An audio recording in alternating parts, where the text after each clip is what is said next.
Niretzat Derioko udal ikastaroa nire identitatearen zati garrantzitsu bat da, inongo dudarik be. Nire lehenengo esperientzia lagunekin Durangotik Deriora egun batzuk pasatzera, aldi berean lan asko ikasi eta aldi berean oso ondo pasau da lagun berriak egin. Hori da bihotzean daukatena.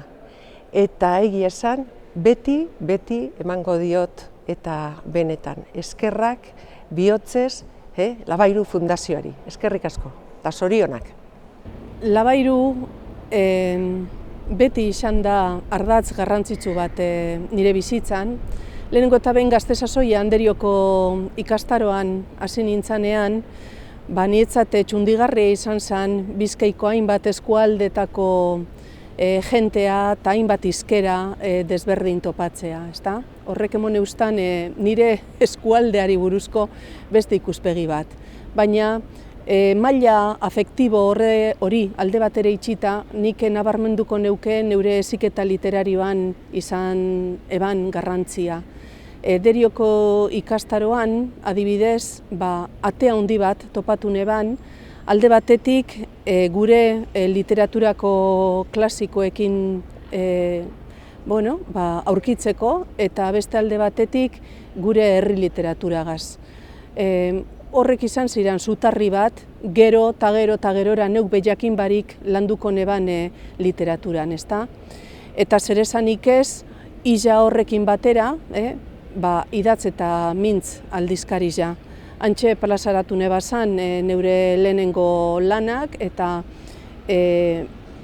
banintzan edo izateko nintzan idazlearen ernamuina be antxe urestatzen eta mamitzen hasi zala uste dut. Urte asko igaro dira ordutik, baina idaz eta mintz batzuetan harreman estuagoan, beste batzuetan laxoagoan, baina hor jarratzen dut beti bide lagun modura. Zer den niretzat Labairu esatea ez da erreza, zaila ere ez da. Izan ere, Labairu niretzat eta nire euskararen munduan sekulakoa da. Sekulako pausua, sekulako urratza. Nire biografian ere sekulako eragina, egundoko eragina izan duena eta seguru nago izango duena. Labur esateko, Mikel Zarate zenak esandako ura dakigunetik ez dakigunera. Etxeko euskaratik euskara jaso horretara. Ahozko euskaratik euskara idatzira. Mendebaldeko euskaratik euskara batura. Ulertuz eta ondo adituz, bibiak bateragarriak direla, bibiak erabiltzekoak direla, bibiak azken batean euskara bera direla eta euskara hori behar dugula egunero gure aho mihietan, gure espanetan, gure bihotzetan eta gure zereginetan erabili, aintzina eraman eta nola ez hurrengo belaunaldiei transmititu.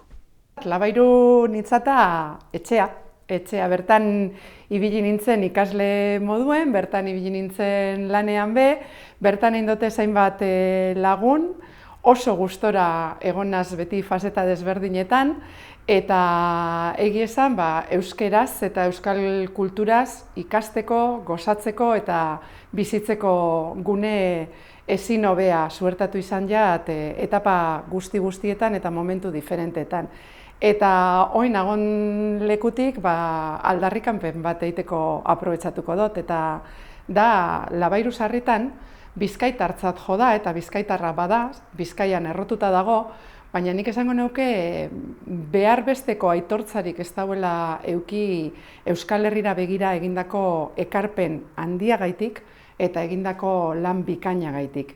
Bizkaian errotu arren, Euskal Herri osorako lanean ibili dan eta dabilen erakunde aparta da, sekulako profesionalak osotzen dabena, eta nik uste merezidu dauela aitortza, merezidu dauela danok errekonozitzea zer dan eta zelako ekarpena egiten dutzen gure gizarteari, eta nik esango neuke azken baten zientzia munduari bai hizkuntza arlotik eta bai kultura arlotik. Nik uste dut bai euskal kulturak eta bai euskarak asko zor diotela Labairuri. Bizkaian, euskararen defentsan, euskararen garapenean, euskararen alfabetizazioan egondan erakunderik garrantzitsuena da dudarik gabe. Bai Derioko ikastaroetan eta bai urtean zehar Bilbon eta beste toki batzuetan egiten ziren ikastaro haietara, Bizkaia osoko euskaldunak etortzen ziren. Etxeko euskara zekarten, bizkaiera. Eta han ikasi zuten, Labairun ikasi zuten, euskaraz alfabetatzen. Lehenengo bizkaieraz eta gero euskara batuan. Gaur irakasle diren gizon eta emakume askok eta askok han lortu zuten euskaraz alfabetatzea eta euskaraz irakurtzeko, euskaraz idazteko eta euskaraz irakasteko gaitasuna hartzea. Niretzako maila pertsonalean Labairu gauza garrantzitsua da. Ni 19 urteko Gipuzkoar gazte bat nintzen, Bilbora etorri nintzenean. Eta euskararekin izan nuen kontaktua Deustuko Unibertsitatean eta Labairu ikastegian izan nuen. Han izan nuen aukera Bizkaiera ikasteko. Han izan nuen aukera Bizkaian, euskararen eta euskal literaturaren inguruan garrantzitsuak ziren pertsonak ezagutzeko. Eta beti hartu ninduten seme bat bezala. Eta hori beti bihotzean gordeta daramat eta eskerronez aitortuko diot beti Labairuri eta Labairu osatzen duten gizon eta emakumei. Eskerrik asko. Labairu bide laguna izan dut beti. Hasieratik irakasle eskolako ikasle nintzela, Labairun landu nuen nire euskara. Hemen alfabetatu nintzen, Labairuri esker etnografiaren eta kulturaren garrantziaz jabetu nintzen. Gure izaeraren tradizioaren ezaugarriak hobeto ikasi ditut bertan. Liburutegia eta artxibategia erabili ditut. Euskal kultura gordetzeko eta zabaltzeko ekarpenaren garrantzia hobeto ulertu dut. Azken finean, Labairuri esker euskaldunok zer izan ginen eta zer garen hobeto ezagutzen dugu. Zer izango garen jakiteko eta sustatzeko ere Labairuren hausnarketa eta ekarpena ezinbestekoa izango da. Zorionak Labairu, eskerrik asko eta urte askotarako.